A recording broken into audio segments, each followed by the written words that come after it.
Hello, everybody. Welcome to episode 135 of In a Good Way podcast. Today's special guest is Brittany Betts. She is an intuitive energy healer. She's focused on mind, body, and spirit wellness, or she focuses on mind, body, and spirit wellness. She's also a personal nutrition coach. She's also a Reiki level 2 practitioner working on becoming a Reiki master. And yeah, it's an honor to have you here. Thank you. It's Brittany. Yeah, thank you. Thank you. So you reached out and I learned a little bit about you. And right away I was intrigued because you mentioned dreams, which is one of my favorite things to talk about. you know. So um, you said your journey started kind of young, but then I think there was a maybe a gap there where you didn't have the mentoring, I guess you could say. So if you want to Absolutely. go ahead and take us through that journey of what some of the first things you remember experiencing when you were young, and then as just kind of the progression from there. Yeah, I will for sure. Thank you so much for having me here today. My friend suggested your platform, and I'm so happy to be here. So I haven't really shared this journey or this experience or story on any sort of platform like this. So I'm happy to talk about it. Um, when I was little, I remember probably from about the age of my first memories were around the age of like 5. And, I was always an active dreamer. Um, but I remember from really vividly around the age of 7, 8, 9, 10, like around that age because of my great grandmother, Alma. And I remember her in person, and she passed away when I was 8 years old. And she stayed with me in, I always refer to it as the astral world, my spirit world. Um, she stayed with me all through my life in my dream state up until about a year and a half ago in my recurring dreams. And so it took me all that time to realize kind of what the lesson in that recurring dream meant. Um, I feel like there's different types of people. There's people who don't dream at all, and then there's people who dream. They mean nothing to them. They find them irritating, or they're restless, or they don't feel rested. And then there's people like us who have dreams and they're like, what did that mean? And then they get their journal out that's on their nightstand and they're writing it down, and they're realizing that dreams are metaphorical and that they mean something, that they can be a forewarning to what's going on in the physical world, and that it can be spirit guides connecting with you. It can be giving you symbols. And so I feel like I always took the dream state as spiritual to me, but I just I couldn't really interpret it. So I worked on it by myself for a lot of years, asking myself questions, writing it down, keeping a journal, praying about it. I was raised in a really religious family. Now, myself, I'm 38 years old today, and I wouldn't say I'm religious. I'm now what I would call spiritual. Mhm. I have great respect for all religions. I believe they teach us everything, but I practice and honor my spirituality. Um, but from that youth and going through all those years with my dreaming and my spirituality, it was challenging because my parents you know, were focused on themselves, and they're living their lives for their first time too. And you know they're raising other children, they're doing their business. Our parents sometimes, I feel like we're all, now I'm getting sidetracked, but um sometimes we have these soul ties and bonds with people when we come into our 3D world. And so we'll pick people to come into this world, and they'll be like our biggest karmic teachers, right? And so I feel like our family that we choose will trigger us the most. And so my parents were some of my biggest challenges. And so I felt very isolated in my home life growing up, and especially with the religious lifestyle that we were given in our family upbringing. So what I did a lot was isolated myself as a child away from my family because I didn't feel safe. So Mm. when I wanted to feel safe and when I wanted to go to my safe place or go home or away from my actual 3D family or my real world, I would go to my dream state. Mm. So when I went to sleep at night and my grandmother Alma had passed away around my age of 8 years old, I would go and see my grandmother Alma in my dreams. Oh, wow. And yeah. So I would kind of like say my little prayer to the God that I knew. It's still my same God, even though like I don't say religion, I say spirituality, but I would pray and I would say, like, oh God, just take me away from here and like take me home to Grammy Alma and let's just play and just be, that inner child, just like be safe and just have fun and do kid stuff. And I could and I would, and I did that for years.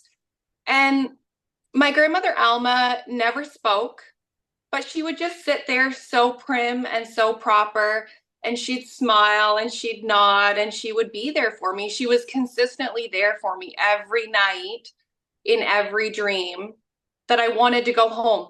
And I Mm. would call it that. And so we had physical, well, not physical, but like dream state homes, like mansions that were ours. We had probably 3 or 4 homes that were consistent, that we would show up for each other. And I could tell you the wallpaper, the rooms, the mantelpieces, the view, the secret rooms, how we would play, and how she would dress, how I would feel.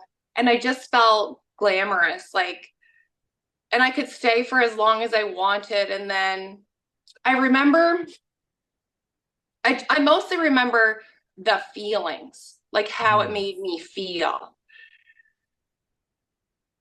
And I think that was most important. I remember it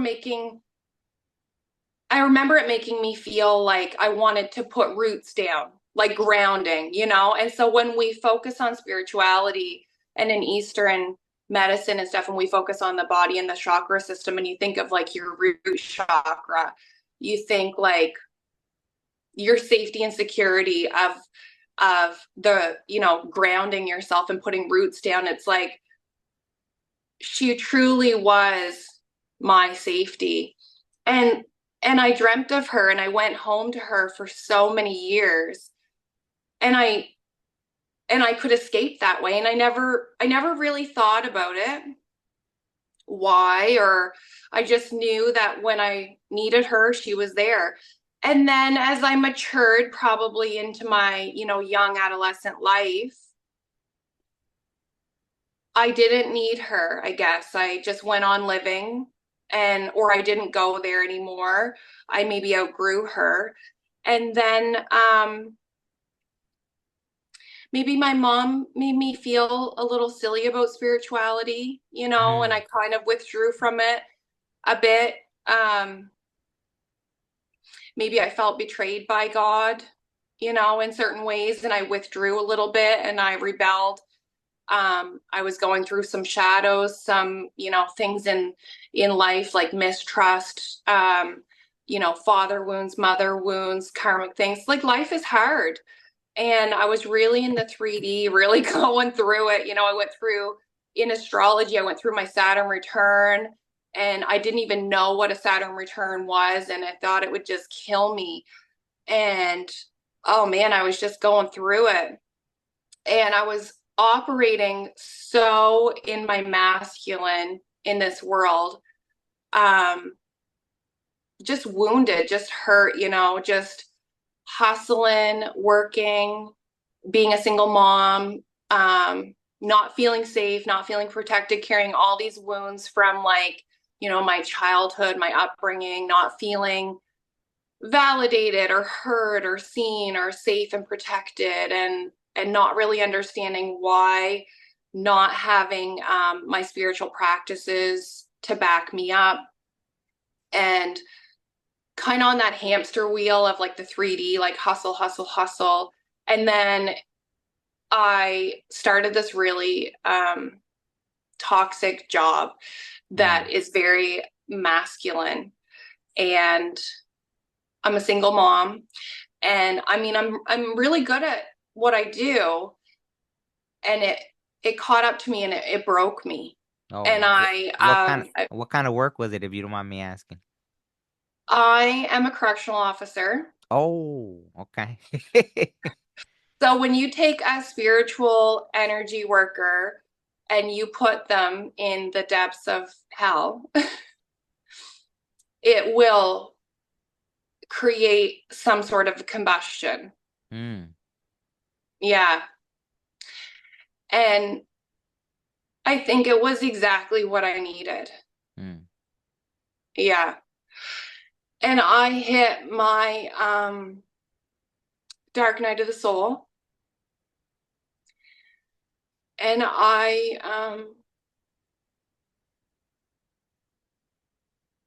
sorry, this is really hard to say. And I just didn't see a way out. Mm. And I remember praying to God to go home to Helma because I needed like a safe place. Mm. And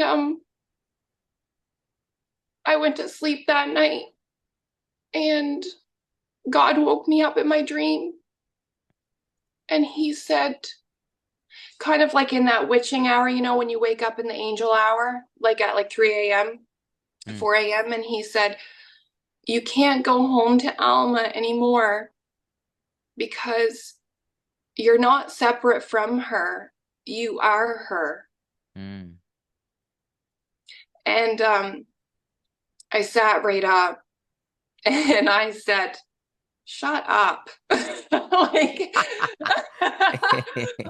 I was like, oh God, I got to pull my big girl panties up. I was like, okay. I Mm. was like, okay, all right. And it was in that moment that I realized that that I had lived a parallel life with my grandmother, because when I was born, Alma had developed Alzheimer's and she Mm. had lost her mental cognitive ability. So she was still here on the physical realm as we lived, and I was born. We lived physically together, but Alma was gone, like, in her mental capabilities. So I believe in, we're souls having a physical human experience here on this planet Earth, in Earth School. And so I truly believe that we reincarnate over and over again in different ways. Like sometimes I think when we start out on the bottom of the realm, we'll start out in, like you probably have listened to like Dolores Cannon teachings, and how you can start out on like lower totems of, whether it be plant souls and then animal souls, and then you elevate into human soul experiences, and then you'll tell people being like an old soul with more experience, etc. Maybe I'm not doing that explanation justice, but No, absolutely, absolutely. Mm. yeah. And then usually as you elevate into an older soul, you maybe won't even choose to have children in your human lifetime, as you age out of having human experiences, and then your soul never dies. You just don't reincarnate as a human soul on Earth again. You just continue to exist in different ways. So, but I just felt like at that point in time, we had we had breached or broached something where we were both here on planet Earth at the same time. And so it was a really neat experience. And I'm still not completely fully understanding it, but I truly believe that Alma and I are the same person. It was me. And and I was comforting myself. And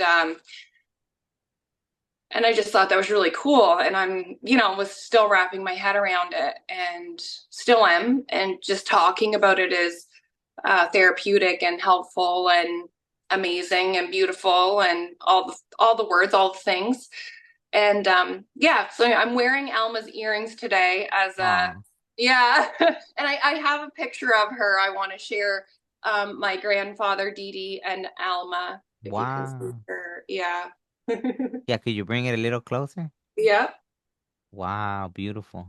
Yeah. Beautiful. Um, yeah, so I did go share it with my grandmother, the story and the dream and everything that I had experienced. And she told me a little bit about my great grandmother Alma, and she gifted me that photo of them. And so I never dreamt of Alma again after that Oh, time. wow. But for a bit, I had a little identity crisis because my mother and I have had a very trying relationship majority of our life.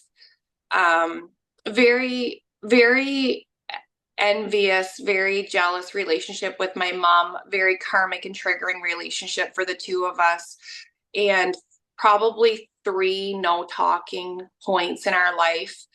Um, my mother has said some very unkind things to me. And I thought, how could you birth a child like a baby and name them and with is that with love? And so for a bit I excuse me, I thought, do I want to rename myself? Do I want to go with my soul name Alma? And for a bit I did journal and sign off Alma for a few months. And I was like, okay, I'll go to Starbucks, I'll get a coffee, and I'll say my name's Alma. And so I found quite a solace in that. And that felt good. That felt good. And that was enough. And it took about 3 months of just, practicing in my spiritual practices and journaling and working through that and forgiving my parents, working on my mother wounds, my father wounds, doing some deep shadow work. I worked through a lot of like shadow work with somatic practices, inner child work, and just kind of going back into the feelings of how I felt back then and releasing a lot of it. Man, it's dirty work. It's hard, but it's like the biggest freedom ever to go back and release that, and understanding that your parents, your family, your karmic teachers, the people that you experience in this lifetime that trigger you are your biggest teachers. And I truly think that we made like a soul agreement to come in contact with these people before we even came here. And so I worked through all that stuff and I forgave. And then one day I'm just writing in my journal and I signed Brittany, like my name. And I was like, oh, she's back. I was like, oh, we're good. Hmm. Yeah. So I just kind of felt like I healed back into myself. And I yeah, I don't know. I still dream. I'm still dream journaling. I've thought about, if I can help myself with dreams, maybe someday I can help others with dreams. I haven't really edged into that platform yet because, I'm no professional at it, but you know, talking on a platform like this with you maybe is helpful to other people, just seeing like, oh, okay, like knowing that you're going into a dream where it's like your home and how it makes you feel is just like, oh, okay, that's my safe space, like that's my home, and you can relate that to your safety, and just yeah, metaphorical dreams. But I thought that was pretty special. um Dream for me. Big lifetime stuff coming full circle, like at the age of 36. Hmm. So, yeah. No, no, that's beautiful. And I'm sure you already know, but alma means soul in Spanish, obviously, right? Yes, So I I love did that. research. Yeah, I love that. That's so it was your great grandmother. Yes, my Okay, I great don't know why I grandmother. was thinking it was your grandmother for some reason. Okay, Yeah, Alma. So yeah, that's interesting that that's the name and you feel like that was you and everything. Like I'm sure there's something there with, you know. yes, yeah. Um, yeah, yeah. So have you been having any interesting dreams lately that really have stood out to you or My dreams have been pretty wild lately and sporadic. I feel I haven't been making much sense of them, but I feel like I'm kind of on the in between stage of life right now, making some transitions. I'm ready to transition into a new timeline, definitely a career shift for me. I know that in the past I've stayed in parts, points, times of my life for too long when I've been getting every signal to move. Like my body is really, when I say an intuitive healer, my body is like my number one teacher. And so my body tells me like a lot to move. And I wait too long sometimes when my body is telling me.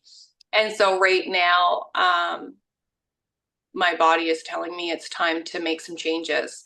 And so my dreams are also kind of telling me that. They're very like sporadic and sketchy and like and random and like yeah. So so no? I'm not really sure what's gonna happen or where I'm gonna go. And there's some big changes. Like I'm really excited astrologically with Pluto moving into the age of Aquarius next week. I don't know if you follow that, but I'm excited for that. So next week it moves into the age of Aquarius? Yeah, You know, yeah. I think it's the 17th. Yeah, I always ask that question about the age of Aquarius. I'm sure I've interviewed a few people that I asked that because, everyone has said it at a different time. Like, so I'm like, which one is true? Like, did it happen in the 60s, in the 70s? Is it barely happening now? So, but, it's fine. Like, I've embraced the idea of the age of Aquarius because, well, it did happen, right? Because it was every time it's happened, it's been like a time for the people. It was like the Revolutionary War, wasn't it? Wasn't it like the French Revolution and then it went into Capricorn for a bit and then I can't say I'm an expert at that, but I just know that the age of Pisces has been all these wars. Like, for example, even the US, they say like since the inception or creation of what we know as the US, there's only been 20 years of peace. And that's yeah, what the age of Pisces was the yeah, that more the revolution and wars and everybody conflict. And now the age of Aquarius is like the age of like I know, right? Like stepping into and for me that's very important because me like even spiritually, right? That was one of the things I faced, right? When I was younger, I would want to avoid the conflict. So when I knew something, even though I knew it, I would kind of cave because I just didn't want to argue. yeah, And anyone that's been through like a life where there's been nothing but constant, like where I grew up, for example, right? There was always, even in the streets, I would go. I think when I was in elementary, I came across the first person that wanted to shoot me over mistaken identity. So I grew up in that kind of environment. uh, And then, so you grow up where you're like, I'm tired of the conflict. Like, and I'm not gonna argue over, okay, you don't believe something spiritual. I'm not gonna argue. I don't care. yeah, But I think that was part of my journey, right? Stepping into, hey, it's cool. You believe what you believe. I'm gonna believe what I believe, but I know I gotta stand in it. That's like how the age of Aquarius was explained to me. So I embrace that because it makes sense to me for some yeah, reason. Right? So yeah, yeah.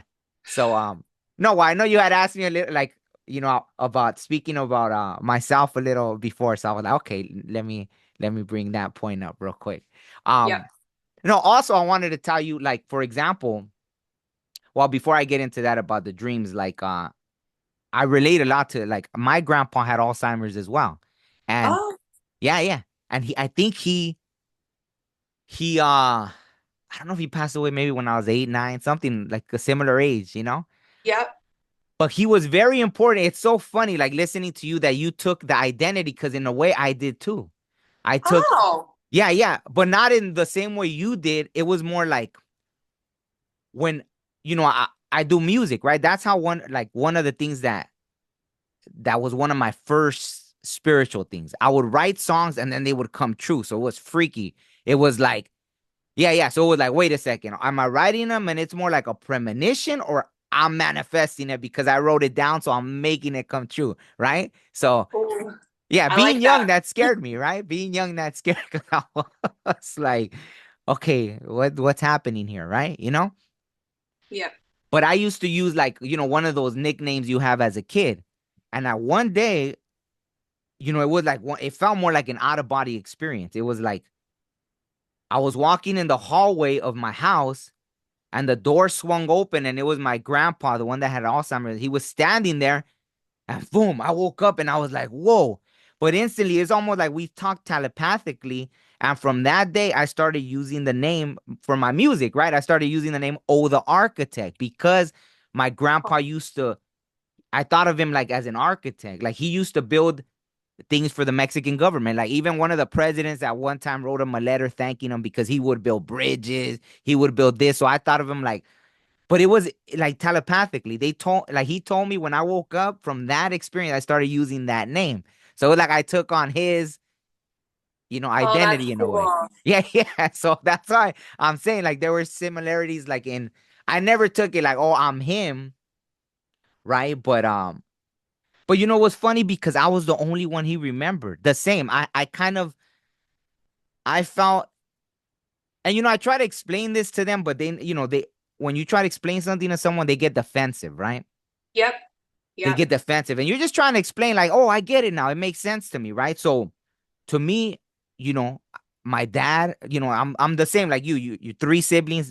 I'm also three siblings, right? Like Yes. it's me and two brothers, right? It's you and how many? One brother, one sister. Yeah, exactly. Yeah, so I Yeah. had two brothers, right? So to me, it felt very obvious that like my dad had his favorite, my mom had her favorite, and I was the extra one, right? That's how Yeah.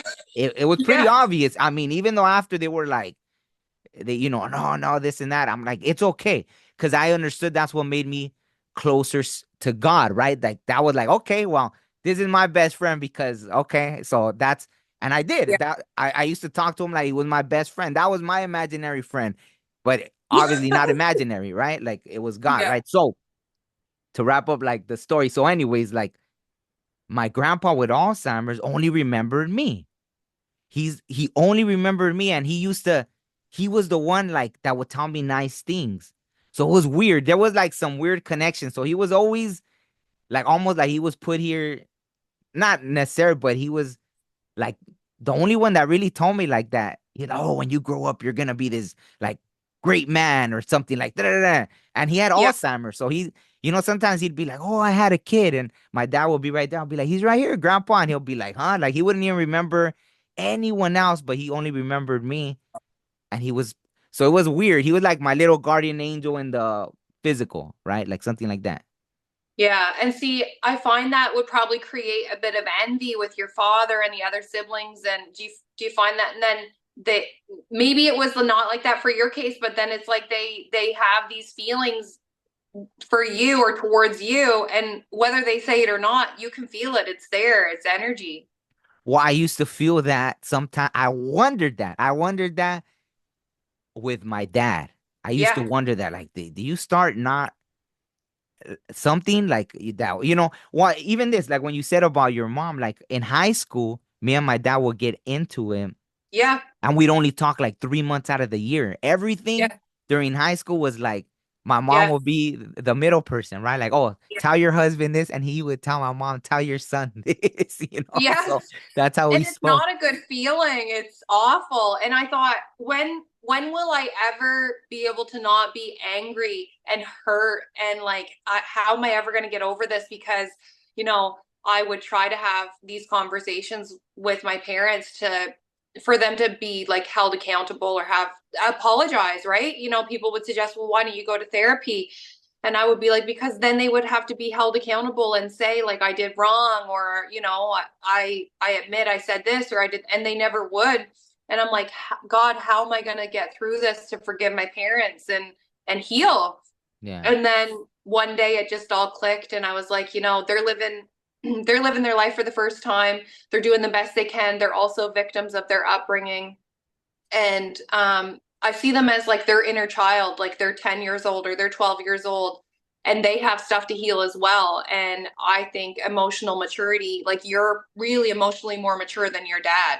And so um, you can't be angry at them. You can't, I can't be angry at my mom. It's like, I forgive you because you don't know any better. And I'm not angry, and it's okay. Like, I'll never get the apology. And you heal yourself, and that's really all you can do, and just move on, right? And then you just step different going forward. And I feel so much better. We have a better relationship now because I've done my healing. Yeah, yeah. No, no, we get along great now. Like now, because Yeah. I don't take I didn't take it personal. And I try to explain that to them. I was like, you know what? I see the whole design, right? Like I saw Yeah. the whole design. I got it. It made me closer to the spirit world, really. Like Same. as a child, like the same. That's why I'm so fascinated that you were able to go there in the in wow, to me I call it the spirit world, but whatever, the dream Yeah. state, right? Yeah. For me, I had to find places, I guess, here, but the same, right? I used to have, but it was more like he was showing me things. When I would have this in the dream, I would go where it was like God. And in the Bible it talks about like that, like, oh, and there's what is it, many mansions, or how does it say, like in the Bible? Yeah, it Yeah, yeah, does. yeah, yeah. So, but it was almost like warning. So I tried to express that. I'm like, well, what am I supposed to do this? Because once, yeah, there was this place he took me. Everything was beautiful, right? God was showing me all, and it looked, God looked like this ancient, ancient, ancient being, right? Later, see, now in spiritual circles, people have presented that idea. Oh, that's you. That's another version of you. But maybe it's so that my ego isn't there to say, oh, yeah, that's me. I was God. But, so either my But ego's I holding think me. we are all God. I get that, but I don't know. So either I have an ego about not accepting that, or see, because we're conditioned that way, right? We feel more like if I accept that, then that's having an ego to say, oh, well, I'm God, right? Because I get on a higher perspective, I get that we're all just like a drop in the ocean, right? So Yeah. we're really not God. Like there's a creator above even that, right? Yeah. Because even in the spirit world, like all the things I've seen, obviously, right here we feel so helpless. How could how how are you really this if you're that helpless? But I get But the this is other. all just an experience, Yeah, right? yeah, Like, absolutely, it's, absolutely, yeah. absolutely. It's all like it's like love, for example, right? I've like on the other, it's weird because at one point that's what I thought. I thought we come to this earth to experience these emotions because on the other side we can't. That's Right. what I thought. I was like, well, that Yeah. must be it, right? We must be here to experience because on the other side we can experience.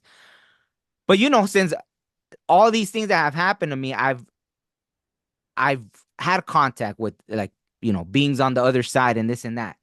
And I found more love from them on the other side than I was ever capable of experiencing here on earth. So that blew Yeah. my mind. See, whenever you think like, oh, I got it figured out, then there's Yeah. another level. Then there's so Yeah. it, yeah, e- Endless levels to the human experience. exactly. And so even that, like, even that, I've been able to receive messages for somebody from a family so similar to you. Like you never met Alma, right? I did. Oh, Yeah. you did. Okay. Well, she was here. Yeah, she was here on it, but she was Oh, she never passed when you were 8. she was That's right. That's never right. conscious. Like, I never she was gone of her mind, So even though she That's was here physically, yeah. I that's went to wow. So you yeah. had because I never met my great grandparents. So you had your grandparents and your great grandparents here. Yeah, I Oh did. wow, that's Yeah. amazing. Wow, Yeah, that's it is. amazing. Mhm. Yeah. So I mean, I've felt energy from like loved ones that someone here never even met, and the love was like where I got emotional. I was like, oh wow, like I couldn't even, you're trying to be tough, and like whatever they were projecting through, I started tearing up, like, oh wow, like how did someone that on the other side that never even met this person is coming through with the emotion so overwhelming. So that's why it's so strange that Yeah, on the other side there's even more love than anything humanly explainable with words, right? Like you can't even put it into words with this human body what you feel from the other side. So it's I know. amazing. Yeah, yeah, No. yeah, Ugh. yeah. So I don't know if you ever felt that when you were like when you would go visit, or you just felt safe. Did you feel it was more like a safe space? It was. It was the safest. Like it felt like nothing else mattered and she just had me. Like I was just it was I could be me and Mm, it I wasn't judged. I wasn't you know what I mean? Like it there was to be able to be there and be in presence and not have to be verbal and just seen was really cool. And the only other time that I had a dream about her that she visited me in a different setting. And I remember this dream. It was in my high school, the dream. And she was sitting on, we had these benches, and she was sitting on the benches that were on the boys' locker room side. And she was just sitting there kind of watching me. And I remember I felt a different feeling and I felt judgment or something like that. And it took me a really long time to understand. I thought about it over and over and over and over and over. And I'm like, why did I feel that way? She never spoke. And I'm like, what did that mean? And I thought one day she's sitting on the boys' side. And I never ever felt like I always felt like a woman and I never felt anything like different with my sexuality, but I'm like, why was she sitting on the men's side? And then I realized I had that really deep masculine wound mm, and father wound and distrust that I had to work through. Like my father wound went deep. mm, Even though my father was in my household and he provided, he always favored my brother mm, very evidently. He also strongly influenced money wounds and limiting beliefs within myself for a long time throughout my life that he wouldn't even realize that he affected. Um, he still to this day, because of his upbringing and who he is and how he is, and he'll never change. He still says things and does things that triggers me, and I'm like, ooh. And I'm like, I can see it now and I can feel it, and I'm like, shake it off. I can feel my eye twitching, and I'm like, mm, if this wasn't the healed version of me, this would be a completely different outcome. And I can realize now what that dream meant, or what it was signaling to me was that, it then at that point was instilling me operating in my physical world in a wounded masculine state. And for a lot of years, I actually chose to act out in a way that I abused myself in the physical realm in ways that were in retaliation to that wounded masculine wound. Do you know what I'm trying? Like, oh yeah, yeah, I I follow. chose really unhealthy, like I chose unreally healthy relationships with men, like, not healed masculines. And I chose jobs that were unsafe, or I chose to stay in, I didn't have boundaries and self respect, and like different ways that you see these wounds reflecting into your physical world. And so until you heal those things about yourself, those will continue to repeat themselves. And so that dream meant that to me. It was like she's sitting on this side and I feel this way from that dream. I Mm, feel judgment. I feel like, and I'm like, but she's on the boys' side. And I'm like, that's showing to me that I'm operating too heavily in my masculine, I'm in a dominant masculine. And you know what? My physical body portrayed that as well. I was over 200 pounds for over 15 years of my life as a woman, and my body wasn't supposed to be that size.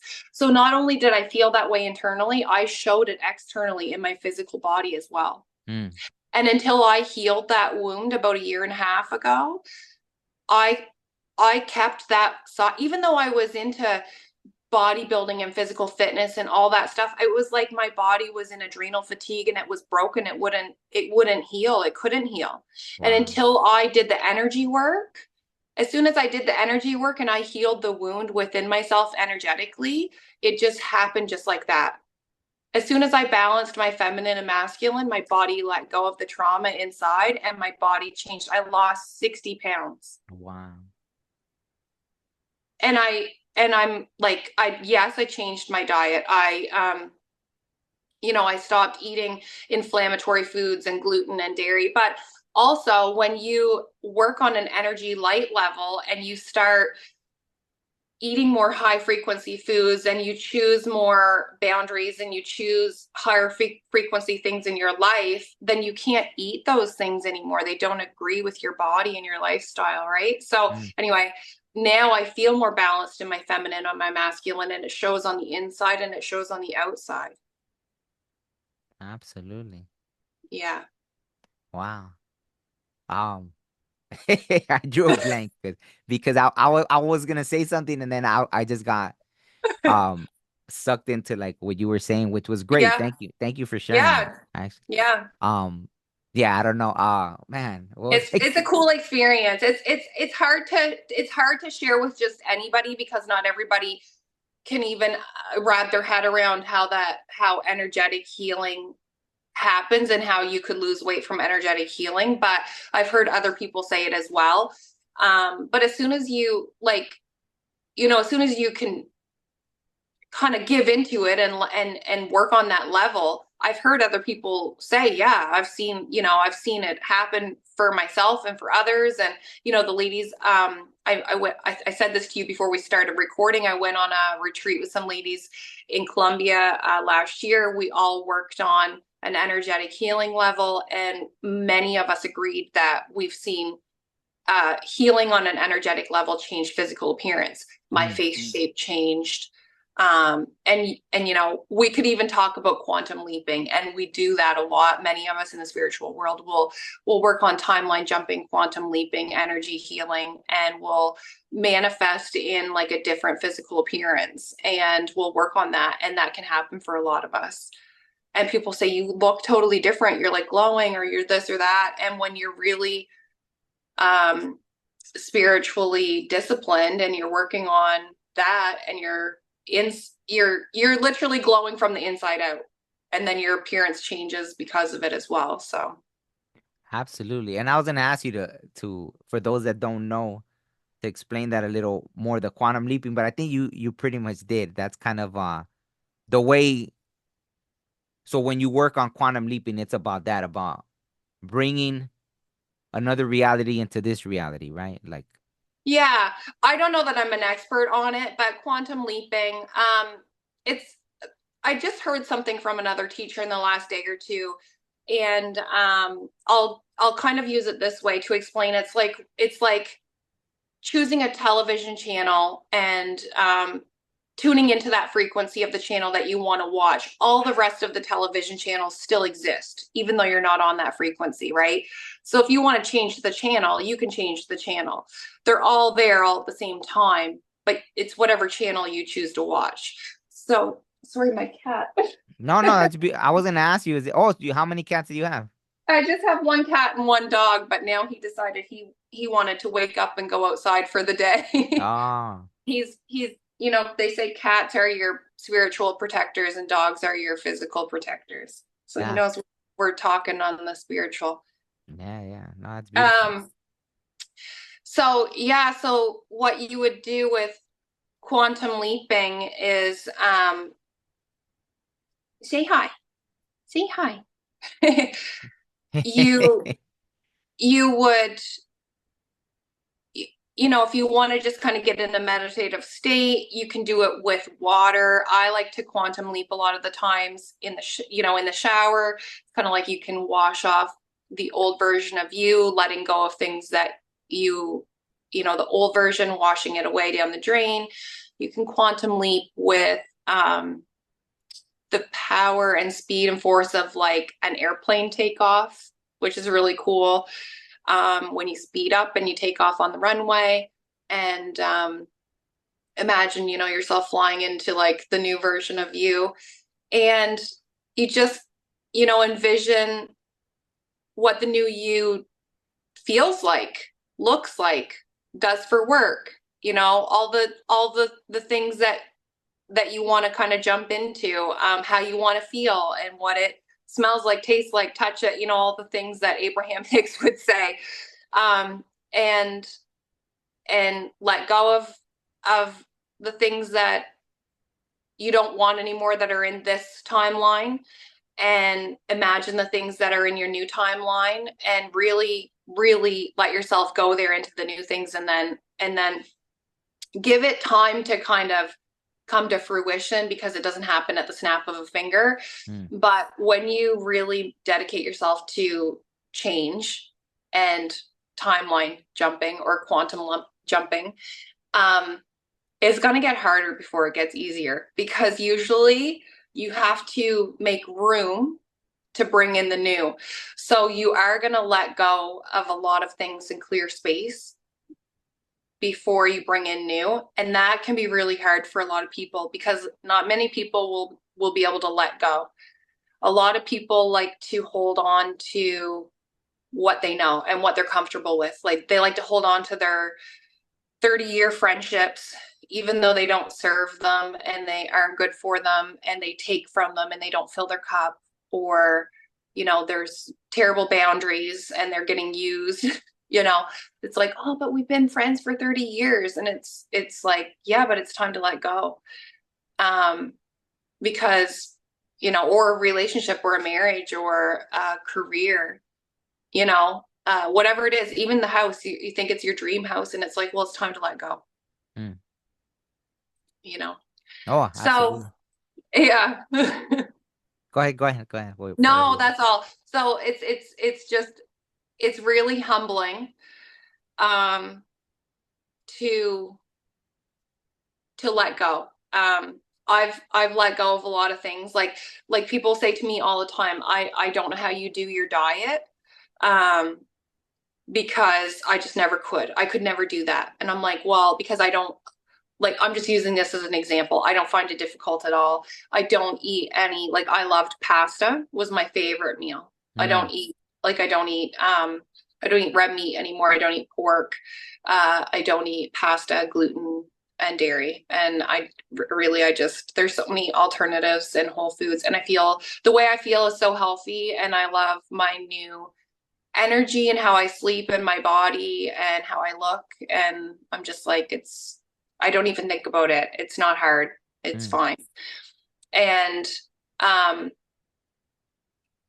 one of like this, and this is why it's easier for me to talk on your platform. And maybe I'll never share this on any of my platforms, because I don't know if I'm ready to talk about this yet, but like, I'm ready to move on from my career, that I worked 7 years to get this job, and I've only been in it for 5 years. Oh, wow. But yeah, but it's like, it's killing me, and it's really hard. Like, I'm really good at it, but my body's telling me it's time to let go.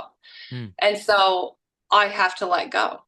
And before this, I owned my own business, and I held on for 13 years. And for probably like 5 of the 13 years, my body was telling me to let go, and I wouldn't. Wow. So you have to listen, like, when it's time to let go, it's time to let go. Mm. Yeah. Or the No, universe will just keep knocking, and it will get louder and louder and louder. And it will hurt.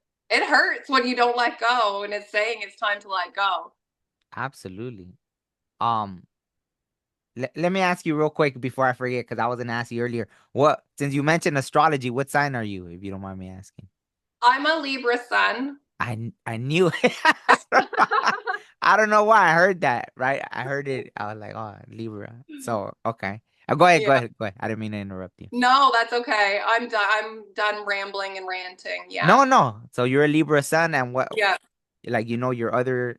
I'm a Capricorn rising. Everybody, I love TikTok, and there's so many different astrologers on there, and they're like, but it's so important for you to work with your Lilith and your whatever, your 12th house this and that. And I'm like, I would have to take an astrology course. Yeah, Depends on what you're trying to do, I guess, really.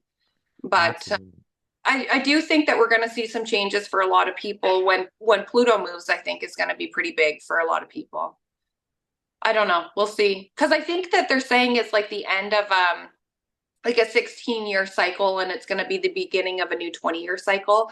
And I know my son, like my during for my pregnancy and his lifespan is a 16-year cycle. Like his, Oh, yeah. And so I can feel this change, like this freedom coming for me. And I feel like I'm ready to move into a new chapter of my life, like let go of the career. And he's, soon graduating, he'll be soon graduating high school. And I'm, I feel, I don't want to say it, but I feel like I've been living in my small town community life for all this time to raise him. Like I've been on hold, oh, mm, and I'm ready to go out into the world and move on into something else. And I can feel it all coming, and I'm excited for that, I guess. absolutely. I don't know what it is, what's coming or what's going to happen, but there's something. And it's not just the it's I think it's all the air signs that are going to see. What are you? What's your Gem sun? Gemini. Okay. Yeah. So, well, I guess the reason I asked also was because that, right? Like for me, I have been stuck with certain things, so I'm not gonna act like, but I think it was more culturally for me Okay. because Gemini, we're mutable signs. So yeah, you have an idea. Okay, let's try it out. I'm very like that. I rather, there's like I've came across that, right? Where there's like someone that won't move because they're already thinking, oh, what if this goes wrong? What if that goes wrong? What if this? And for me, I rather jump into it and figure it out. Like I'll Yep. try it out. Let's see. If it Yep. doesn't work, well, okay, it didn't work. But I Yep. rather I rather know than not know. So I have that like, you know, I but agree. yeah, but sometimes obviously it's not good because then that's one thing I had to learn to. That's why I think even that being a Gemini, like when I was young, I had tons of jobs, right? I would be Mhm. at a job, nah, whatever, go to another job, go to another job. And then finally I stayed like 9 years at a job that I was miserable, like Oh, miserable. And well, yeah. And what nine, makes you stay? Why did you stay? I think because I was Comfortable? no, also that it was like in a way it was funny because one of my brothers got me that job because I had applied because that, right? Like it like all my life I knew I wanted to make music, right? But then I came from that I don't know if it was just more cultural, right? Like my parents came from Mexico, working. Like my dad worked two jobs. I would only like see him when he came home to sleep, pretty much. You know what I mean? So my mom worked, and then other than that, she was doing all the house things. Yeah. So it was work, work, work, right? And so I had that thing of I had to work, right? That's kind of like what they instill in you, right? You have to Yeah. work. So I would work at, like full-time work, full-time student, all this, all the time, like that kind of stuff, right? And my brother had got me that job. Oh yeah, I had applied. So all that, I had applied already like twice, and they didn't get me for that job. And then finally, since my brother was already working there, he recommended me or referred, right? He referred me. That's how I got the job. So I didn't want to make him look bad for sure. Oh, So I stayed okay. there. See, that's the answer. Yeah. So I stayed there, and then after even that, right? At one point, then I was living with someone, so I wanted to, like as a man, you become you want to be the provider, this and that. I have to have this stable job. So then I stayed while I was in the relationship even longer, Yeah.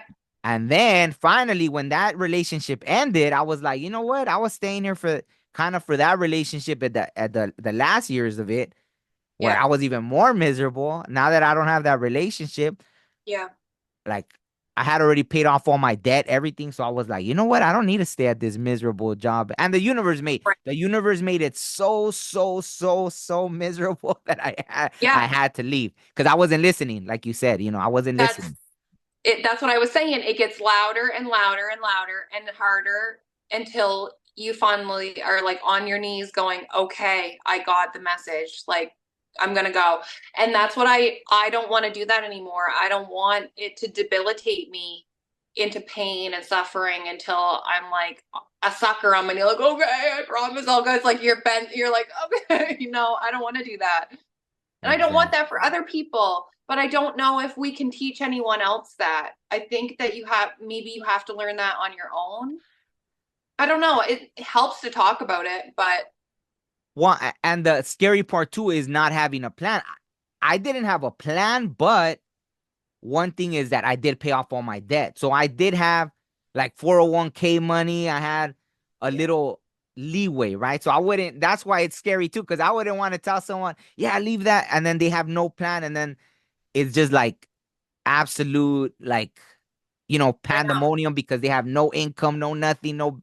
So it's like start planning for it. Yeah. If the universe is nudging you, and you Yeah. are afraid and you don't want to just jump. I mean, I feel like the universe will take care of you. So it, And I feel that way too. It's yeah, like trusting, but if somebody's gonna have that last second panic and like stress and gut it like freeze, then that's gonna ruin the flow. So then it's not gonna work. So if they have to, then they're gonna have to plan a little bit ahead to prep themselves. But yeah, I was gonna say something earlier. Now I like you, but um maybe it was that you were talking about staying and doing for other people, kind of, and I think that's super important. Like doing, i'm I'm kind of on this more self-centered track lately, and I hate to say it that way, but I don't know any other way to say it. It's like I don't want to stay in jobs or relationships because I'm worried about what other people will think, or I'm worried about how it's going to make other people feel. I want to be worried about my happiness and like, how I feel, and do like chase my highest um, fun, or my highest whatever. Like, I don't even know my highest path, my highest, and so you stayed in that job 9 years because, maybe as I'm hearing it and repeating it back to you, maybe you were worried about what your brother was thinking, or failing, you're really paying for your relationship, your family, but you could have maybe been in another job that paid you more, that you were having, you know, more fun at and more creative at, and you could have even, when you're more in flow, more in tune, doing better, then you're going to attract more. So it's like, if we listen sooner, act quicker, chase our highest, path and highest flow, I think we bring in more. We're more light and more in tune, more on path, and I think that's the better way, and that's what I want to do now. And it's like this quicker turnover of life, and I'm just like, okay, it seems scarier, yes, but I think that's what I want to do and need to do from here on out. If that is that making sense? no, no, absolutely, absolutely. No, and another thing, I guess why I stayed because right now when you said that, it made me remember. It was like that job. It was amazing. It was like almost like a purgatory. Everyone just went there in the meantime. They had other dreams, right? People Yeah. that had master's degrees, had this, had that, engineers, this, and then they just went there and eventually they stayed because of the money. So I'll just tell you where I worked. So I used to work at UPS, right? But I Okay. started like a grave, and everybody, even that, when I had like Yeah. the girl that I started the relationship with, at first she didn't, it was funny. She didn't even think of, nothing of it. And then I guess finally she told her friends where I worked, and then she was all like, "Oh, my friends say it's such a great job." And and all of a sudden, she was all enamored with the idea of me working there too, because all her friends, because it was true. A lot of people, because basically you start off, you're doing in the warehouse and this, and there's different positions, but eventually you become a driver. And then once you become a driver, you make more money. And that was the thing is people work there either people were working there while you're working there part-time. So even when I was working there, I had to work two jobs. So I would work there and then go work side jobs too, whether construction, I'd install security systems. I do like, so sometimes three jobs at a time, really. So That's a lot. yeah, yeah, and full-time students like at one point too, as well, right? So wha- my dreams were always music. That's what I was gonna say earlier, right? So I knew it, but because of that, I had that culture of the family just saying, "Oh, work, work, work." I knew like if there's anything in this world that I could say like that I could have an ego about, it's music, right? I knew I was great at music, right? Like Yeah. that's my thing. If I Before understanding anything spiritual, just saying if I had a gift, it was music, right? That's what I was like, oh, like I'm a genius with music. Like that's how I would put it. If I wasn't worried about, oh, I don't want to sound egotistical or nothing, right? But because I didn't have that, like, oh, yes, you can do it, son, or or even friends would be like, and I don't know, that was more the envy, right? Like, oh, yeah, well, you're not gonna make it or this and that, right? Um, these kind of things, right? So then you start looking for plan B, C, D, E, like you're going, Yeah. yeah. So even while I was working there, I was still doing the music. And even there, I would meet other musicians. I would meet graphic designers for my album cover. Anything you could imagine was there at that job. And it's like they were there in the meantime, but they had these other dreams, right? Oh, I'm gonna be this graphic designer. I'm gonna be this photographer. I'm gonna be a videographer. I'm gonna do all these other things, right? Um, so that's how it was, and I kind of just ended up stuck there. I would still do the music. I had the time to do it because it was part time, and then whatever. So that's kind of Yeah. how that went, and I ended up stuck, right? And even drivers, right? Oh, I went to school as an engineer, and I had my master's degree, but then I was working here, and once I became a driver, they start you at all this money, so you just stay, you know. And that's okay, but now that you're talking about that, I am going to interject here for a second. And like that's something people say at this job. I'm like, stay for the money. Yeah, yeah, Again, you know, people are intrigued. Oh, it's so good, such good money. There's a pension, there's benefit. Is it really worth it? Like, are we weighing this out? Like, is that the reason that people stay? Is it enough? You know, yeah, are you happy enough to stay for 30 years in this job that is sucking your soul? You know, yeah. I don't, for me, it's not enough. Are these pensions going to be paid out by the government? You know, are you going to be alive? Statistics say that you're going to be dead at 57. Like, I didn't know that. you know? That's fun.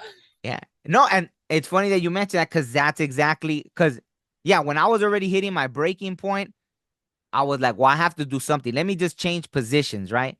Because that's what happened. Everybody works in the warehouse and then to be a driver, and then you're making like, triple the money, right? But I had gotten a DUI, so I couldn't be a driver. So I had to wait even longer. Like back then, it was like, oh, you have to wait at least another 5 years in the warehouse. I was like, forget it. So I went management.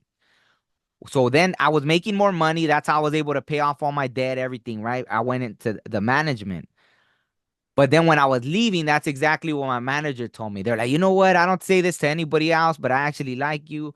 Are you sure you want to give up your benefits? You want to give up your this? So that's how he sold it to me at the end. Are you sure you're gonna give up your benefits? And yeah, UPS had better benefits than anything else. Like it really does have some of the best benefits, right? But it was like, Yeah. yeah, I'm miserable. Like I literally felt like, dude, I want to like end my life at some like that's how Yeah. bad I want. Like, Yes, I can relate. I yeah, can yeah, relate. I'm like on my knees. I'm like, God, for what reason? What are you trying to teach me right now? My body, was like responding with these autoimmune like ways of like sick, like in the ER, and my blood pressure was high, and I was sick all the time, and all these appointments to see specialists, and I'm like, am I gonna be alive? Like, is this gonna take me out? Like, yeah, yeah. for Oh, what? For the cost of money? I'm like, money is just an energy exchange. It doesn't even. It's man made.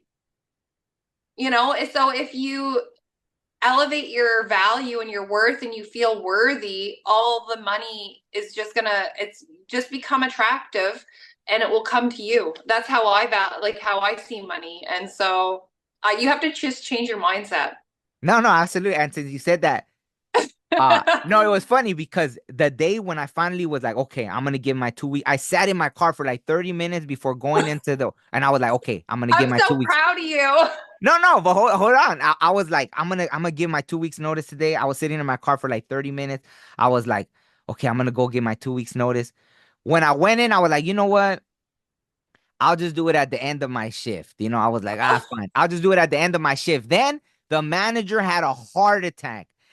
So I was like, oh man, how am I gonna now? And that's the sad part. I was so miserable that I was concerned with him, but more the first thought that popped in my head was like, how am I gonna give my 2 weeks notice now when the manager just had his heart attack?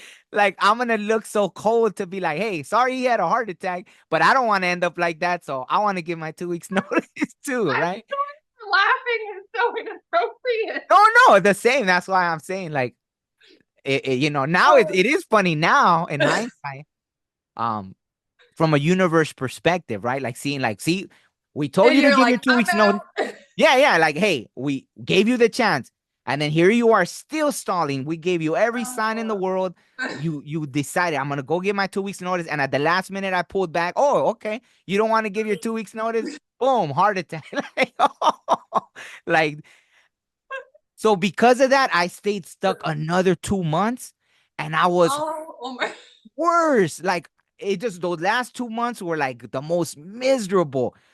So I was just not doing work anymore. And the manager, Yeah, finally, my manager, I wasn't doing the paperwork, yeah, nothing. And yeah. and the higher ups were like, What is finally, they wrong with put, this guy? yeah, yeah, they Yeah. pulled me into the office and they're like, hey, this manager said he's like, you don't want your job. And I was, and that he You don't told do them, shit here. yeah, yeah, and then he was like, that he told him, he's like, no, not Omar, like not him. And then before he could even finish talking, I just blurted it out. I want to give my 2 weeks notice. And he's like, what? I just had to blurt it out. I didn't even let him finish talking. I was like, I want to give my 2 weeks notice. And he's like, what? Like, I was like, yeah, yeah. I just, hey, thank Yeah, you. I'm done. yeah, I'll give you the 2 weeks notice, but yeah, I'm done after yeah, that. And then those 2 weeks, he kept saying, oh, you sure you're gonna give up your benefits? You're gonna give up this? You're gonna, so yeah. and they How gave me did up you to feel? huh? How did you feel when you said it finally and you knew like what you did it and you did you Wow. wish you'd done it sooner? Like, did you Oh, feel really, absolutely, but they still gave me up to a year to go back. So even that year, near the end of that year, I was having this bout with I was about oh, to yeah, I was about to throw in the towel, like, oh, am I gonna go back? Because I was already using up my 401k money and this and that. But mhm. even this, on the day that my last day of work, I started I used to start, it was almost a graveyard, right? I would start like at 3 in the morning or something, right? It was like a pre-grave or something like that. So the night before, I drove out to the ocean, which is like an hour away or something, maybe hour 10 minutes. And I went and I looked up at this, you could see all the stars, right? And I was like, oh man, please give me a sign that I'm gonna be okay, that I made the right decision. And boom, a shooting star just goes by, and I was like, okay, fine. I trust you. Fine. So that always stayed in my head. Like, you gave me all the signs, even that I was gonna be okay with that shooting star like on the spot, right when I asked, like, am I gonna be okay? Shoom. It's Aw, like, good for you. yeah. So I was like, so I hung on to that, right? But yeah, it was close. I almost threw in the towel, and then believe it or not, well, I don't know if you want to hear the story because I don't want to be babbling on. No, I'm enjoying it. Keep going. Well, what happened was at the end of when I was about to throw in the towel, I had this friend that did comedy, so I went just to show him support. And there was this, famous person that ended up, like, they just did a pop in. They weren't even scheduled to Oh, perform. And after, I was hanging out with them, right? I was hanging out with them. It was just me, another friend that I took, and like, five comedians. And then so there's one really famous one. And he shared his story. And he shared a lot of personal stuff that I've never told anyone because Like I felt like he was, just telling me all this personal stuff, and his story, Yeah. it resonated so much with mine and everything I was going through. And he said that he was working at this job too, and everyone was like, "Are you sure? What are you gonna do? You're gonna leave? Are you crazy? This and that." And he's like, 20 years later, here I am. So he never went back. So I was like, wow, if that ain't a sign from the universe, like just stick it out, right? Like don't throw in the towel. So that's why I just kept going with it. Then I fell into, pretty much a new career, and then that was it, right? So Oh, so you're good now. well, now it looks like I'm going through it. And it's funny. I've been at this other line of work for 9 years again.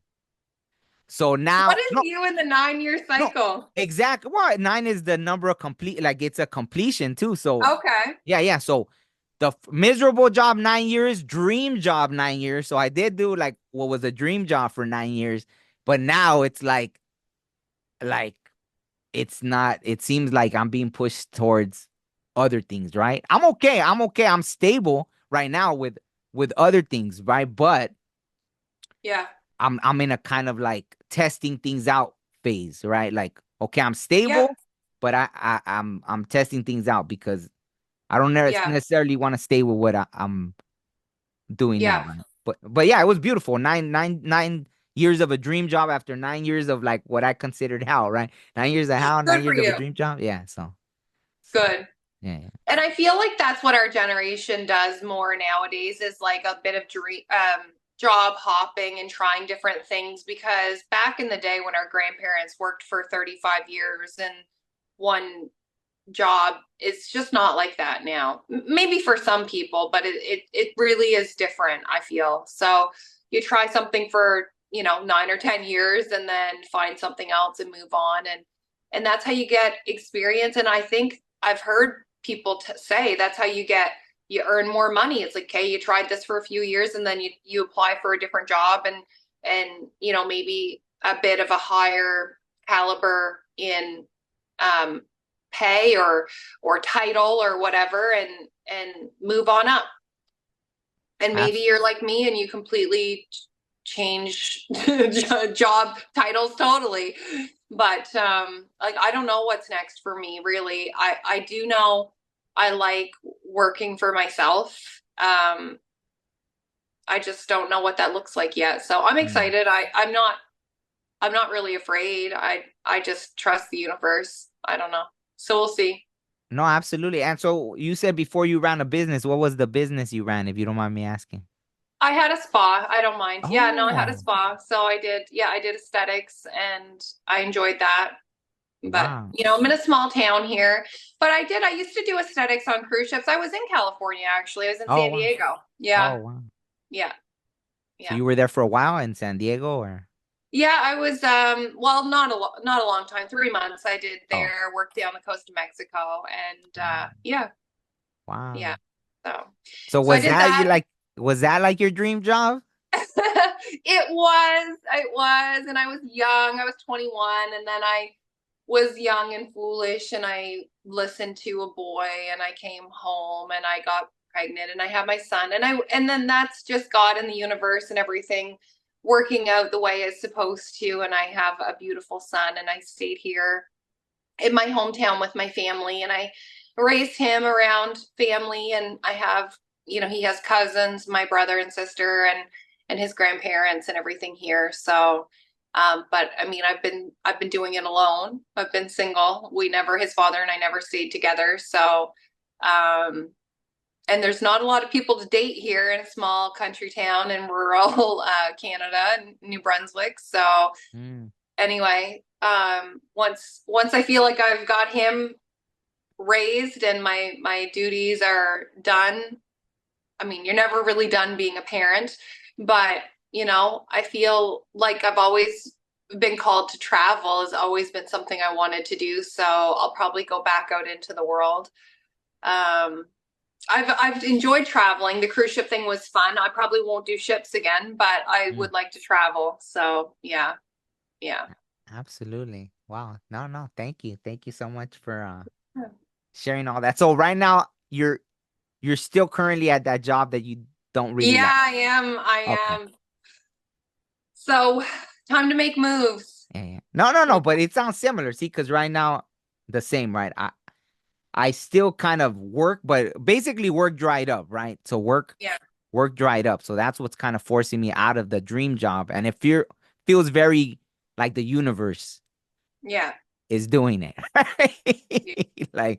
I Like so know. I know. so Yeah. yeah. Yeah. So it sounds like well, you're going through something similar where you're just not happy anymore and you have to. So do Mm-hmm. you look into well, let's talk about that then in closing because I don't, I don't want to Sure. keep you here forever. But That's so going forward, you're looking into finishing, becoming a Reiki master, and then what other? Yeah, like I feel like I'll never be satisfied with education. I'm obsessed with learning and growing. So I am a personal trainer. I am a certified nutritionist. I am going to finish my Reiki masters. I'd like to take some yoga, breathwork courses, somatic healing courses, just kind of, tighten up the toolbox so that when I travel, I can work anywhere in the world, really. Um, I did have a little stint where I was injured on duty, so I was home for a little bit a couple of years ago. Uh, and I did take teaching English as a second language so that I could tutor if I wanted to. So Hmm. there's that as well. And I do have my degree in criminal justice. So I do value education. I'll probably always continue education. I don't really know what's next, but I just wrote a journal. Oh, I published my first book. Like I'm just always I never stop. I don't know how to sit still. So I had done, all this shadow work and inner child healing on my own. Um, Not on my own. I have a community. We all do. You do, I do. I have my own Reiki teacher and practitioner. I have the ladies that I went on my healing retreat with who've taught me and worked with me and helped me heal as sisters and as teachers. Um, I have teachers that we listen to that we come across, which I'm sure you've done, like books that I've read, and I'll list a few like Abraham Hicks, Dolores Cannon, Dr. Joe Dispenza, people you practice meditation with or you follow, on YouTube or platforms like Instagram, TikTok, online. And so I've helped teach myself, and then I kind of took everything that I had learned in my head and in my heart and my soul over my lifetime, and then in my own practice spiritually. And then I was like, okay, I have loved ones and family members that are struggling to heal. What could I do to help them start their own healing journey? And I had a cousin who really, wanted me to help her. And so I was like, hey, I'm going to help you with a prompted journal. Cause she's like, I just absolutely don't know where to start. So I was like, okay, great. I'll get you a journal. You can start journaling. She's like, but I need you to literally tell me what to journal about. So we had a coffee together. We talked about it. I came home and God, spirit, universe just told me like, you need to write them down for her. And then I just was like, if I do it once and I do it for her, I need to do it for everyone. And I promise I'm going to do it. So it took me 2 months and I wrote it. I did it on print on Amazon. So it's available on Amazon. And I just launched that live like a week ago. So that was oh, kind of big for me because I don't normally share that part of myself with my community and my family members and this small community because they're very, again, very old school mindset and very small community minded and religious minded, very, very religious minded, not open to the spiritual. I'm just trusting that you understand the contrast between religious and spiritual minded. So, and it's not an insult. It's no, no, just, I don't take it. yeah, Yeah, I got you. I got yeah. So,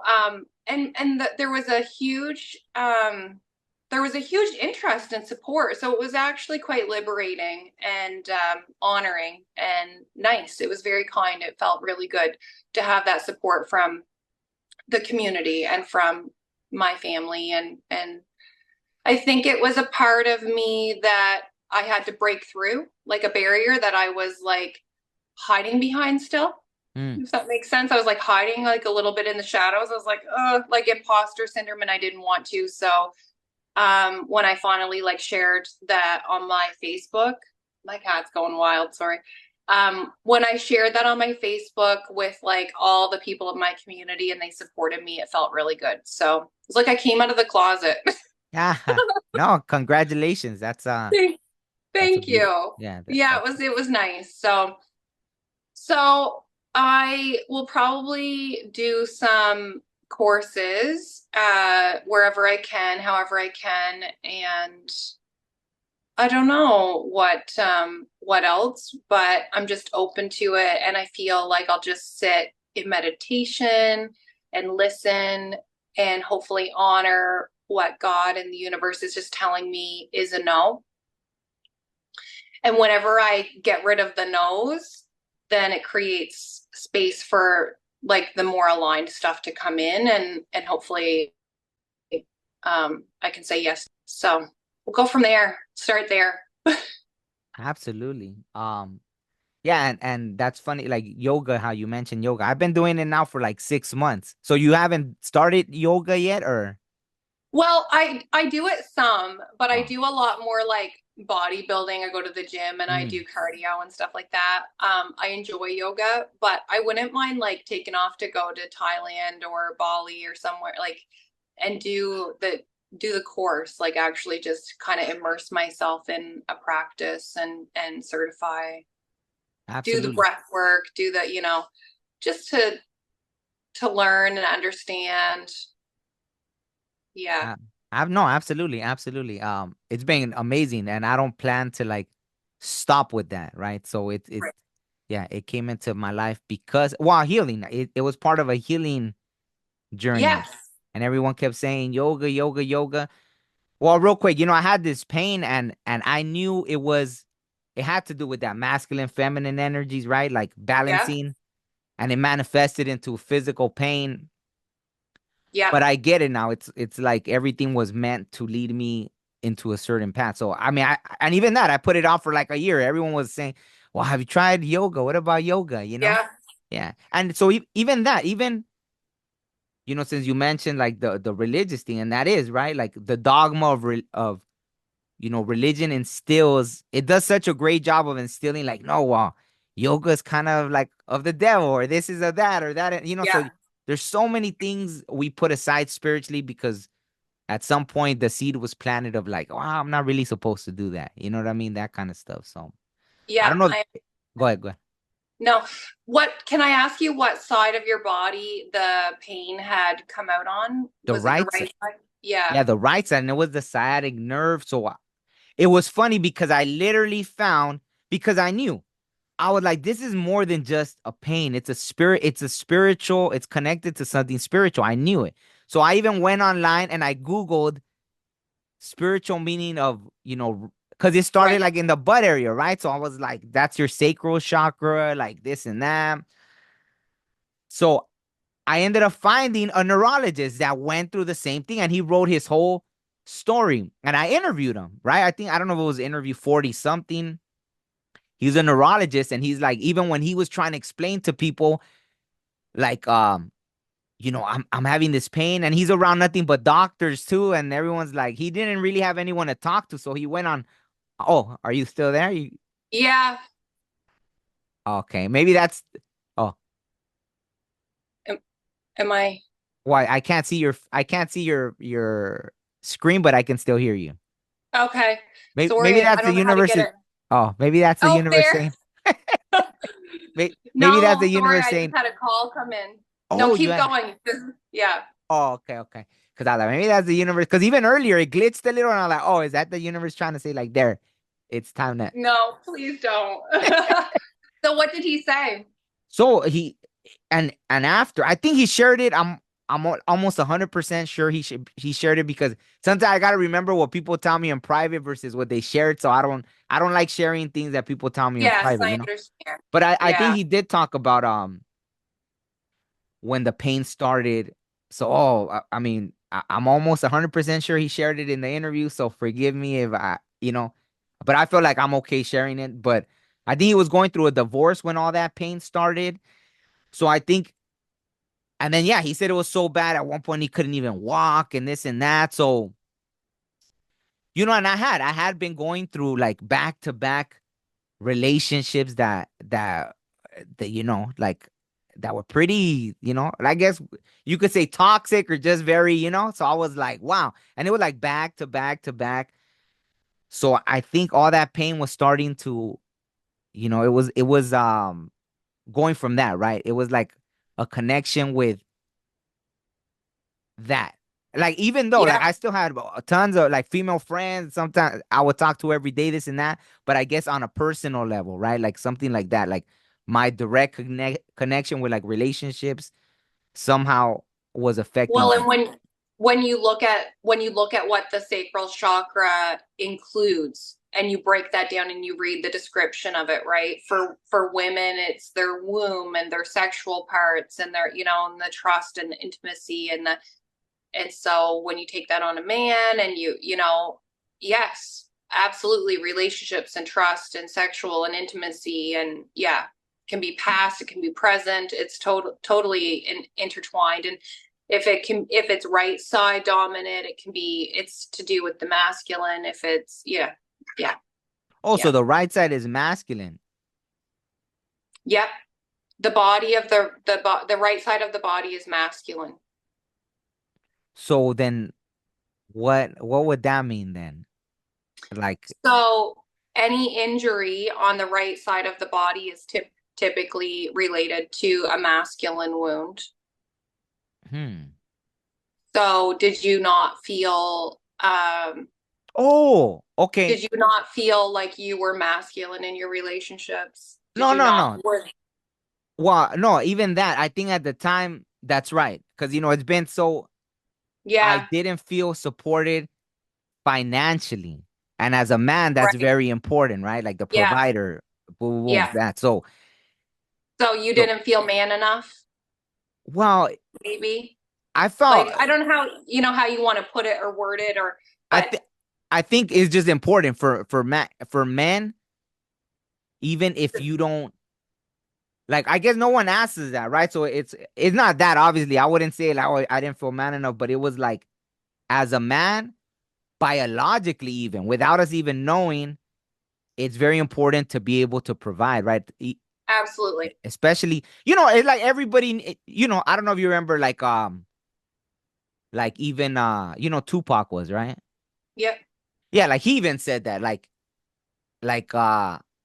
he said like something I forgot how he worded it, but he's like, how could you feel like a man? Like if someone's taking like even that, I think he was talking about like I think being provide or being able to make a living or this and that. So for some reason, it's very important. Even Yeah. well, you know the comedian Dave Chappelle. Yep. He talked about when he was young how there was this guy that like I guess he was doing some tricks on the street, and Dave Chappelle saw that he was hustling people, so he tried to tell him, "Hey, this guy's hustling." And then the guy snatched him up like, "Hey, you don't ever attempt to take food out of a man's like basically you'll get killed for that. Like you don't." Yeah. So I think as men, it's very important to be able to feel like you can provide, right? Like that. So I think at that time that was taken from me. Well, I'll tell you, right? So I don't know how you were like, during the whole pandemic thing, right? Mm-hmm. I was spiritually guided. See, I'm one of those that like when the spirit world talks, I usually listen, except when I've been stubborn, obviously. So everyone's guilty of that. Like literally, like they'll show me a vision, I'll listen usually, right? Or I've grown into that. So even after, because that was so long ago, like the thing with the job. So after, yeah, I became way more like boom, listening, right? Like if they tell me something, if I'm driving and they told me to go right, I'll go right. Like that kind Yep. of thing, right? I love that. Yeah, yeah. So no, and literally like yeah. So I won't go into that. But during the pandemic, they told me not to take the thing, right? And and I was trying to explain like I never was out there like, oh, don't get it, this and that. because maybe I would have just had an allergic reaction to it. I don't know why they told me. I don't know why, right? Like, but they told me very. Not once. I had three visions about it, right? They gave me three. I was like, Wow. oh wow, and they all came true. So after they all came true, so it wasn't like, for me not to get it. So okay, and because of that, I couldn't work, right? So it took away that, and I felt like, you know, I yeah, it broke me down. I was like, wow. And then I had to build myself. I had to be like, okay, I've been through worse. I'll figure it out. I don't know how, but all that uncertainty and this and that, and then I think that was the beginning of that, right? Yeah. Um, Even after I felt like vindicated when oh, and even a community, right? A community I was a part of. I felt like, they pretty much said I'm not welcome there anymore too because I didn't get the thing, right? So it was like I got everything stripped from me. Work, community, this, I had everything stripped from me because of that, right? And that's when it hit, right? That's when, and I'm sure it triggered other things. That's the thing, is I'm sure it triggered other things that then eventually made the pain. The pain was so unbearable. At one point, I was like laying in bed, oh, just like kill me already. Like I don't Yeah. know. Yeah, like this is What I a can. hard time. Yeah, yeah, That yeah. was So hard. yeah, yeah. So but like I said, I don't like for me, it's so much in the past now. You know, I know that's a sensitive subject because I know even a lot of obviously spiritual people, everyone chose differently, right? So it was okay. I never judged anyone based on that, right? Like so, but that's when it happened. It was during that time. I lost like that. I just lost everything. So I don't know if that's connected to the masculine. I guess feeling like everything gets stripped from you. It's You know. it's interesting because I feel like it kind of just even though you knew you worked through it, you just talking right now with each other, it clicked just a little bit more for you, I think. Now, like just knowing that the right side is masculine. I know you researched it a little bit, but just talking about it now is really cool. I know myself, I had an experience all through my childhood. I had like multiple injuries, Mm. and all my injuries were on my right side of my body. So they were all masculine. Oh, And wow. it was because I just felt like all my triggers and my wound masculine with my father growing up. And then when I really came to think about it, my mother was quite domineering over my father, and she operated mostly in her masculine as well. So I felt like I almost had like a double masculine wound because she controlled like power and control of the household. So I felt like I had just this masculine wound on top of masculine wound. So when I broke my wrist, I broke my right wrist. When I dislocated my knee, I dislocated my right knee. So then I hurt my hip because of how I walked, and it was on my right hip. And then I hurt my jaw, and it was on like the right side. And so my whole right side of my body was like misaligned and always in pain. And it was always like this right side of my body that hurt, and it's my masculine side. And I'm just kind of working that out now, and I'm almost 40. So it's interesting because for a lot of my life, I didn't understand that. I didn't know that the one side represented the feminine, one side represented the uh, masculine. But you can hop on like Pinterest or Google and look at like a trauma chart of the body, and you can say like, if you have like pain in your head, or in your heart or your chest or your kidneys, or an injury, and it represents like certain things you could be experiencing spiritually or emotionally. Like I think they call it an emotional uh, pain chart or something like that. And I find that really interesting. I mentioned it to some of the ladies I worked with during one of my last Reiki courses, and they really found that quite helpful. So maybe you or some of people who are listening will find that helpful as well. Absolutely, absolutely. No, and I Yeah. started looking that up early on, but obviously, like you forget about it, and then after you're like, when things. Oh yeah, because I think I had gone to the doctor already and everything, and I was like, okay, it has to be something spiritual then, right? Because even the doctor, I was like, I'm over here dying in pain, and he's like, oh, well, no, it can't be your sciatic nerve or this and that, and Yeah. Then I told them like, oh well, some people said acupuncture helps, some people said a chiropractor, and he didn't want to recommend me to anything. So I had to pay out of my pocket to go to the chiropractor, out of my pocket to do acupuncture. And Yeah. yeah, nothing was really working. So I was like, huh. I was like, okay, let me look more into like there's something else. And I just, so that's what, and then I started, okay, because when I was younger, I used to do that. I used to look up like the chakras, right? Okay, I'm Yeah. having pain here. What is this? What chakra is connected to that? What do I got to do to fix it, right? So, Yeah. And when I do my meditations, I'll sit and I'll start like at my crown chakra and I'll just sit in presence. And oftentimes I sit right here, the sun shines in my windows, and I'll just sit with and start at the beginning, go through my whole body and feel where there's tension in my body. And I usually ask for like body healing in my meditation. Like that's my time to upgrade my body. And there's a lot of healing that we need to do in our body. And for me lately, it's a lot to do with my jaw and my throat chakra here. And I'm still working through that, but I'll just share this quickly. I won't nerd out too much. My jaw, um, very big pain points in TMJ for me, like TMJ pain, clicking, snapping, mm, mobility issues. Whether that's been using my voice properly for attached to my throat chakra. Again, here I am trying to express my throat chakra and use my voice via your platform, so that I can be more, authentically me, using my book and sharing it as a source of, coming out of my shell a bit more and just expressing myself a bit more. And these are all great. So I'm starting to be more authentic and show up as myself.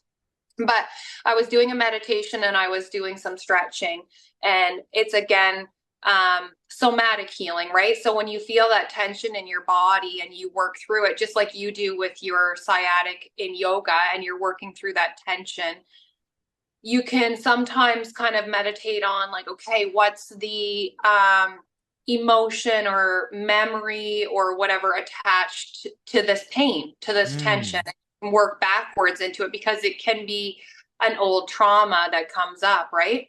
And so I try to teach this to some of my clients, and I'll share my own stories as a teaching moment sometimes. So for me, about a week ago, as I was sitting here working through my jaw pain, an old memory came up for me, and it was it was quite surprising, even though I know what had happened.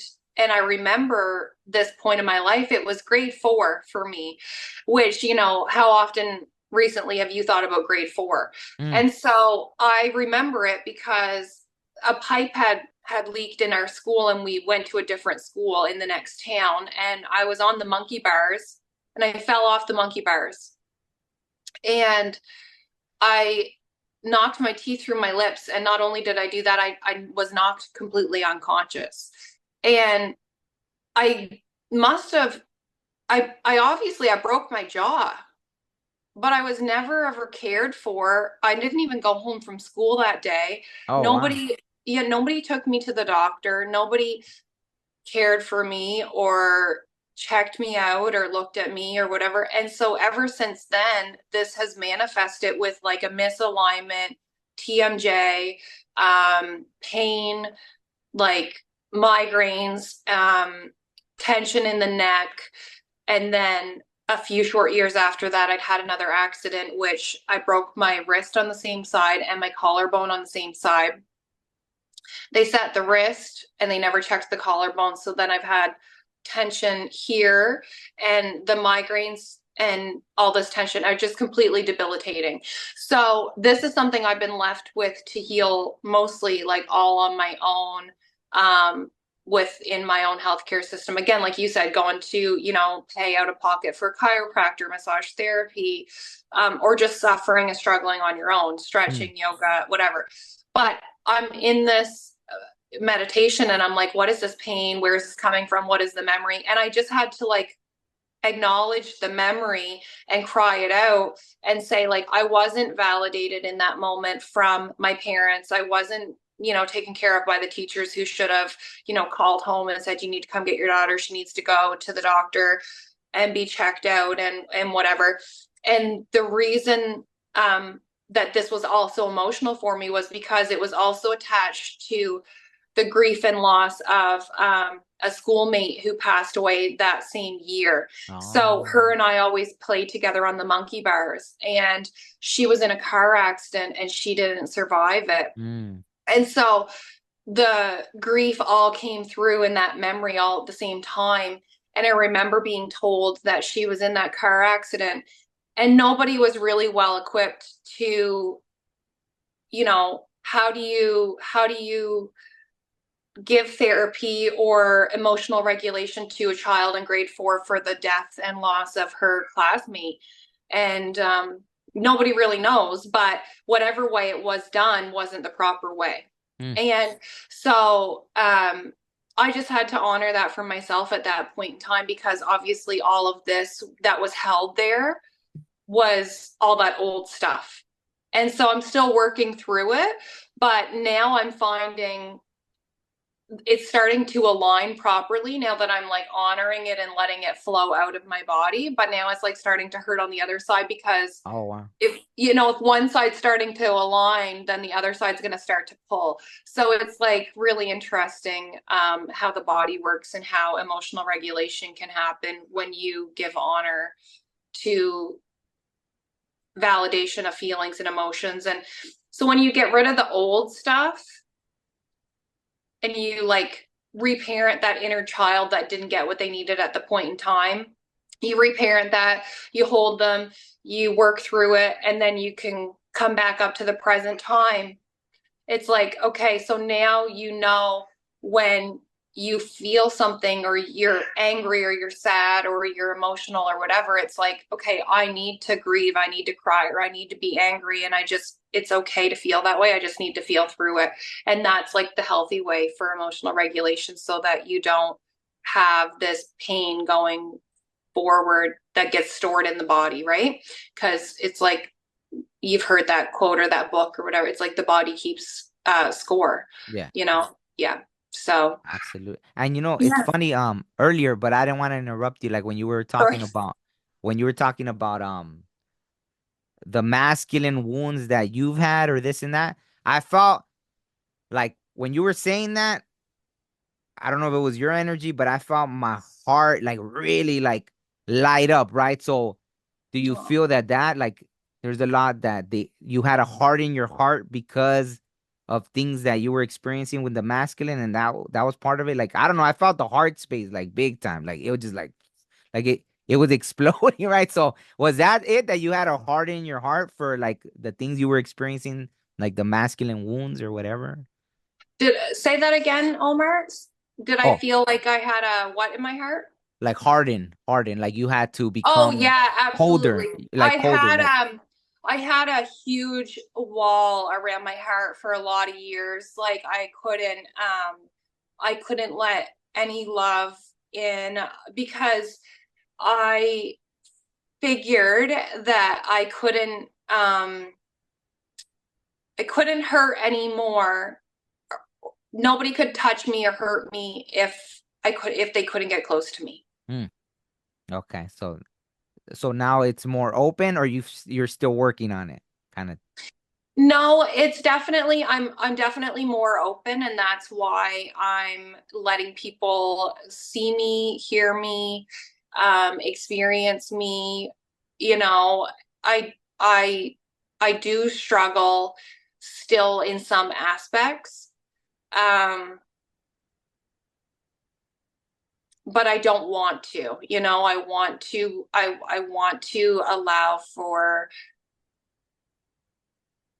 you know, more authentic friendships, relationships, intimacy, like to find love, to love my family, yeah, for all of it. But for a lot of years, I was very closed. It was very hard because I just have been so hurt. I didn't have any trust. I didn't have a lot of love, and I didn't have, how people will say like, oh, who do you look up to? Like, who do you aspire to be like? You know, or like famous people, or oh, I admire my dad so much because he's just an amazing man. I want to marry a man like my dad, or I just think my mother is so amazing. I just, if I could be anything like my mom or my grandmother or whatever. And it's like I never felt I had those people in my life. Mm. And that's hard to say that. Like, I think they're great people. They've definitely, you know, provided for me, you know, a home and food and shelter and all that kind of stuff. But and I've heard, you know, you can hear the words "I love you," um, but do you feel it? You know, and then people can have no words. They don't ever hear "I love you," but they're definitely shown it. Mm. You know, so what's better? You tell me, you know. Um, I think I'm and more then, of a show person personally. yeah, yeah. So anyway, I don't No, know. no, go Here, ahead. you I know, didn't mean to here cut we you off. are. We're all just learning and growing. I mean, I've gone through what I've gone through, and our you know, and you and then our parents and family have gone through, you know, their own, and then I've been raising a child, and I'm sure he probably has to heal from some things that we've experienced in me bringing him up. And I hope someday, if he ever says, you know, I feel this way or that way, or I need to heal from this or that, then I hope I can say, you know what, I'm sorry, and what can I do Mm. to help you, you know, heal through that or whatever, because that's what I want for him. I'm not perfect. I didn't get it all right. I definitely didn't. I was 21, you know. Oh. Yeah, I was 22 Mm. when I was pregnant for him. So I definitely was a child still, and so were my parents. Mm. So there's got to be some forgiveness, you know, and understanding in that. Absolutely. Absolutely. Well, Brittany, on that note, unless there's any last thing you want to say. No, I think we talked about everything. Yeah. Absolutely. No, but it was a great conversation. Even that, like I said, like I don't know, I'm kind of, but I felt like what you shared. See, I wasn't 100% comfortable in talking about because like that. I think I felt like I've already put things behind me. I don't need it, but Yeah, so there was a part of me that was, you know what, I wanted to delete what I said, like my personal stuff, but it's fine. I mean, you shared your things, so it's yeah. 100% fine. And it's the same for me. Like, honestly, I feel like I put a lot of stuff behind me as well, like with my parental wounds and stuff like that. I like, I love retreats and healing and would go on a million retreats, but I don't want to continuously do shadow work on the same stuff that I feel like I've healed on. You know what I mean? So Absolutely. it's nice to talk about things, to share the stories and help other people, or, you know, it's interesting when you can kind of see it come full circle. But when, like what you just said, when you feel like you've put some closure on things, it's like, do you want to dredge it back up? But I think it's a part of our evolution of growth and spiritual maturity, and it's nice to meet new friends and on the journey as well. And so hopefully this won't be our one and only time talking. Somewhere along the way we'll hopefully meet up again. Absolutely. Yeah, yeah, Yeah. thank you so Absolutely. much for No. having me. The honor is mine. I really enjoyed it. So thank you so much. I'll put all the links to anything, your journal, anything that Oh, you know, appreciate it. yeah, so people could find you. Just send them to me, and then I'll put them all in the description.